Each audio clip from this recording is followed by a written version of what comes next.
Jeigu nori būti laimingas visą likusį gyvenimą, paklausyk šių kelių dalykų.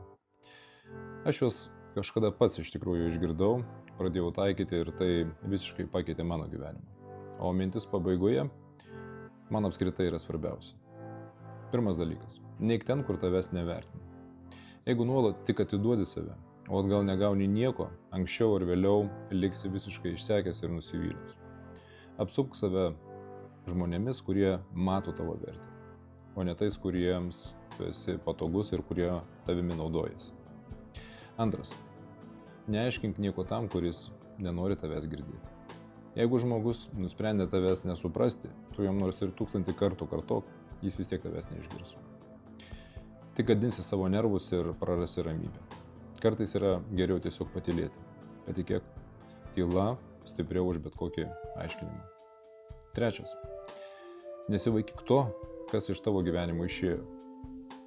Ne kiekvienas, kuris nuo tavęs nusisuko ir paliko, yra vertas, kad jį susigrąžintumai. Kartais žmonės pasitraukia tam, kad tu pagaliau pamatytumai, kas jie buvo iš tikrųjų ir atlaisvintum vietą tam, kas suteiks tau didesnę vertę. Ketvirta. Nešvaistyk pinigų tam, kad kažkam kažką įrodytum ar pasirodytum. Tiesą sakant, aš pats kažkada dariau šitą klaidą. Pirkau daiktus, kad kiti pagalvotų, jog man sekasi. Ir tik vėliau supratau, kad tikroji laisvė yra ne daiktai. Laisvė yra pinigai, kurie dirba tau. Išmintingas žmogus pinigus įdarbina, o kvailas juos tiesiog demonstruoja. Penktas. Nepraras žmonių, kurie buvo šalia, kai tau buvo sunku. Tikrų draugų gyvenime yra vienetai. Tas, kuris liko su tavimi sunkiu metu, vertingesnis už 100 tų, kurie šalia tik per šventes. O dabar, kur sakiau, kad svarbiausias dalykas man. Įsidėmėk. Laimingas yra ne tas, kuris turi viską, o tas, kuris žino, be ko gali apsieiti.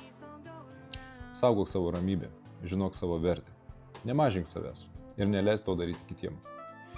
Jeigu šios mintys surezonavo, parašyk komentaruose taip ir pasidalink šio video.